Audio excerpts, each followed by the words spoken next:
G'day mates, in today's video I want to kick off talking about the huge announcement Epic made today. This is the most amount of hype Epic has ever got on one of their official announcements. This has the community freaking out. I also want to talk about the Pgod Trio Cup that ran today, which trios came out on top, who do I think the best trio in the world is right now, and how would Fortnite function if we switch to a trio meta next season. A lot of pros were very miserable today and upset. Some of them absolutely loved it. I want to talk about what went wrong today in the Pgod Trio Cup. Also in today's video, I'm going to talk about how you can win a share of $500 just by predicting who you think is going to win grand finals this weekend. It's an exciting video.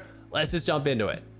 Let's talk about the big collaboration Epic announced today, and you probably already heard it because this is the biggest collaboration Epic has ever announced. And I'm not just talking for me personally, I'm a big Dragon Ball Z fan, but statistically, this is the biggest collaboration announcement they've done because the current tweet they did announcing it has more likes than any other tweet Fortnite has ever made, beating the previous Naruto announcement, which took 1 to 2 days to get to the amount of likes that the Dragon Ball Z one sits at right now. I believe as of me making this video, it is sitting at over 257,000 likes, over 250,000. So people are very, very hyped to see Dragon Ball Z joining the game. Now, do we actually know what is coming in the announcement? Now, we don't really know, unfortunately, if it's going to have any major gameplay changes. So far, we have had map changes. They've just added the island from Dragon Ball Z. I'm not going to hold my breath and hope for like chapter 2 season 4 level like Stark. We're going to have a giant PY pop out of the map. We're going to have crazy new items. As sick as that would be for Dragon Ball Z, I am hoping we get some kind of a maybe like an LTM or some significant game changes. The skins alone will be enough to get me excited, but you guys know from watching my videos, I always hope they back up the collabs with some actual gameplay changes. At least like with Naruto, where we kind of got the kunai in the game, we got some kind of an item. That was cool. There are so many crazy mythics you could do around Dragon Ball Z that would be amazing. I'm not expecting like a mythic spirit bomb, but I guess we'll have to see. Now, what are we actually getting with this collab? What do we know though? Now, normally leaks around this are pretty quiet. You don't get too much because this is a big collab, and if you mess up, you're probably gonna get fired. And unfortunately, I hope someone at Mexican Bandai Namco isn't getting fired because Sheena tweeted this out, the fact that they leaked this image on their TikTok confirming we are getting Goku and Vegeta. They also went on to say, keep in mind, Beerus and an unknown Dragon Ball character will also get skins. There's going to be 4 skins guaranteed. All I care about as far as these skins and emotes go is if we do not get an emote where Goku or Vegeta, or preferably both, go Super Saiyan and it edits their style, I am boycotting every skin ever. You can hear it here first. If we don't have an emote going Super Saiyan on either of these skins, I will never buy another Fortnite skin ever again. Mark my words. I'm a pretty big weeb. Dragon Ball Z was the first anime I ever watched, pretty much my intro to anime, and I'm very, very excited for this skin. And if Epic mess this up, I will never forgive them. Now, I know what you guys are thinking, Aussie, where is the grand finals prediction video? And I apologize. I know grand finals is in a few days. It's on Saturday and Sunday. For anyone who doesn't know, I know the break just really messed everyone's timing up and people have forgot we are in the middle of FNCS, but I'm delaying the video for one more day for a very good reason. Click the link in the description down below. There's going to be a Google Doc where you can give me your predictions, pick the top 5 you think for EU and NA East, or either. You don't have to do both if you're not confident. I'm going to pick one of you guys who fills it out to get $100, but I am then going to take your predictions, compare them to my predictions, which I'm going to make a video on tomorrow, and we're going to see who does better. We're going to make a fun game out of it because I'm excited to see how this FNCS goes. Not only that, I will be doing a viewing party all weekend as always on twitch.tv/Aussie Antics, where I'm running a fantasy Fortnite prediction game too. So if you guys like predictions, swing by my stream this weekend for grand finals. I'll explain how it all works and how you can join, and I'm also going to be giving away about $500 in prizes for that one as well. So I know, I'm sorry I'm delaying the prediction video one more night. I promise you it'll be out tomorrow and it'll be worth the wait. What I did want to talk about today though was the Pgod Trio Cup. You probably saw it. It was a 2-round trio cup in every single region and it had some issues. And I want to talk about how it played out, what the drama was, because some pros are saying this is the worst tournament they've ever played and the biggest waste of time in their Fortnite career. Other people loving it, and a lot of people, myself included, were quite excited to see how trios would play out at the moment because some people, they're getting a bit bored of duos, and I get that. So there's a lot of stuff I want to talk about. Let's start off talking about the format and why pros were so upset. set. So it's a 2-round format that took place in every single region. It was 3 hours long. So obviously you had 10 games, 3 hours for the first round. Then you had 6 set lobby games, 3 hours for the second round. So we're talking 6 hours of tournaments, which is a big deal for a single day, but we've gotten used to 2-round cash cups. So what's different about that, Aussie?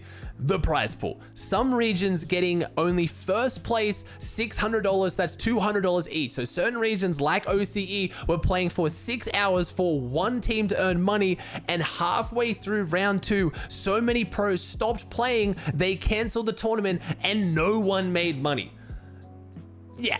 You're used to OC having small prize pools. I get it. Let's look at EU. Even EU, only top 4 teams walked away with money. So really, it was just too long of a tournament for the reward you were getting. And normally I would say, hey, it's trios. It's a game mode everybody loves. It's something new. Pros would have had enough fun just playing it for the fun of it. But at the same time, because of the meta the way it is right now for trios, so many pros were miserable that again, in NA East and EU, some of the main regions, the last couple games were basically W key fest. There was no storm surge. I don't want to keep it all doom and gloom. I'll show you some of the pros' opinions. Yeah, Tripone saying, I think that was the most depressing tourney I've ever played in Fortnite history. You had Ziandy saying that he officially wasted 7 hours of his life. You had Pink agreeing with Tripone. It was all a little bit messy, but let's talk about how trios actually function. Why were the pros so upset? Not just because of the prize money, but trios themselves. Because a lot of people want trios to come back. I was one person who was pushing very heavily for the same game mode every single year, like have one whole year of duos, one whole year of trios, like we've just done.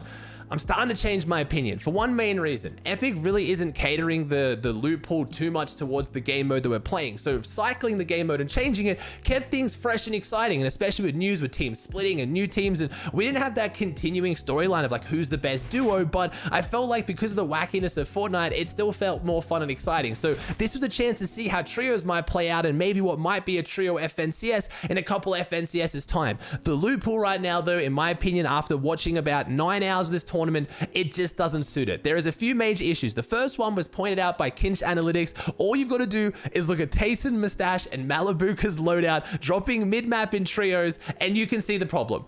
Way too many splashes. That is, I believe, 47 splashes in their loot pool right now. No, that's a full stack. That is 48 splashes right now with extra splashes at their feet. They were dropping mid-maps. They had the most amount of splashes of anyone. You're probably thinking, Aussie, why is that an issue? We've had splashes in the past. We've never had that many splashes in the past. Let me show you how Tayson's team won the Pgod Cup on EU. Let me just show you a quick clip of their endgame strategy.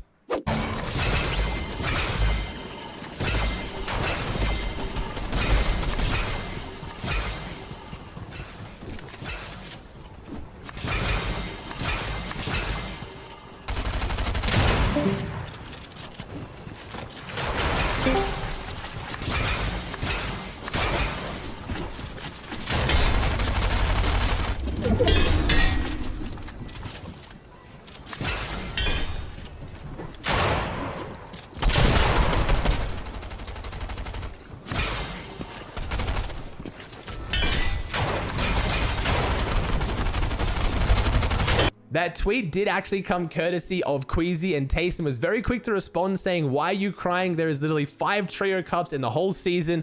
Queasy responded saying, how is it crying, mate? Literally just brain dead. They shouldn't be in the game. And I like Tayson's point there. He is agreeing with me. Right now, the meta does not fit trios. It's not even Tayson trying to defend that the splashes were fine. And I would also like to mention, they did take down Andalex's team, who also was carrying like 3 or 4 stacks of splashes. Tayson's team wasn't getting that every game from mid-map. They were walking away with, on average, about 24 splashes, which is still too many. We've never seen a trio meta with coolers, and I imagine if trios does become the meta, Epic will either take coolers out or not have as many of them in one POI like we have currently in the mid-map. But it does go to show that is one of the main issues with trios at the moment, because that is OP for duos, but when you can have your entire trio tank zone for minutes at a time and then just splash the health up as you run around, it's a bit broken. To be fair though, Tayson, Malibuka, and Mustache, even without that many splashes, were the favorite to win the tournament. Their first game, they kicked off with an 18 elim win, and that's when they had their normal amount of splashes, which was like 3 or 4 stacks. They played really,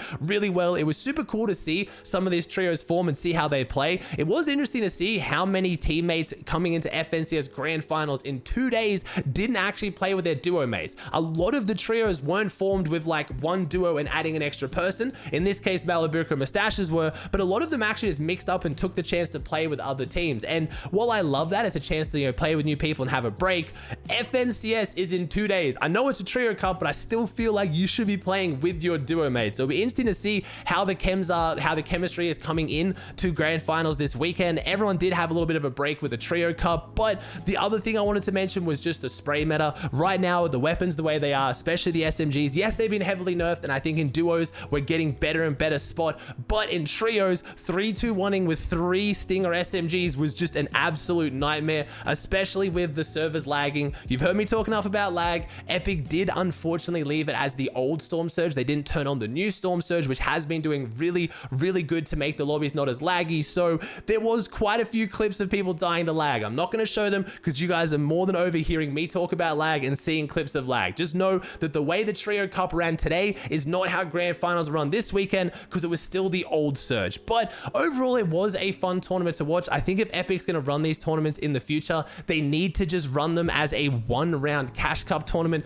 not 2 rounds. It was far too long. It just wasn't worth the prize pool. And I know $600 is not a small amount of money to a lot of people, $200 each, but to play for that long for pros who are this weekend playing for hundreds of thousands of dollars, it does put it in perspective of why they wouldn't take it that seriously. Also, Pgod himself didn't even watch or play in the cup, and I'm not saying that to call out Pgod. It's just a bit indicative of where Fortnite is right now. The person who has the cup on doesn't even stream or play it because they don't want to. It's a bit of an issue, but hey, more tournaments the better, right? Despite the issues, I do want to shout out the players who tried hard and did well. Mustache, Malabuka, and Tayson, no surprise, taking out the first place spot on EU. Remember, these 3 players are going head-to-head this weekend in grand finals. They are both dropping mid-map. They will be fighting, so I'll talk about that in my prediction video tomorrow, but it was interesting to see them playing together right before they become fierce enemies. We had, no surprise, the Frenchmen, Andelix, Snazy, and Podesai in second on 109. We had Wox, Robin, and Mappy in 106, and then Zero without Huddy, and Swifty in 4th on 98. They are the teams that won money on EU. Now on NA East, we had a very big performance from Aviv, Donnie, and Cam, especially at the start, kicking it off with a 15 elim win and a 14 elim second back-to-back from a trio I didn't really have too much expectation on coming into this one, especially when there's other teams running like the FNCS champions, Dukes, Booga, and Miro, who came in second on 138, just missing out on this one. Then we had, no surprise, the most dominant duo on NA East right now, Ages and Kanata,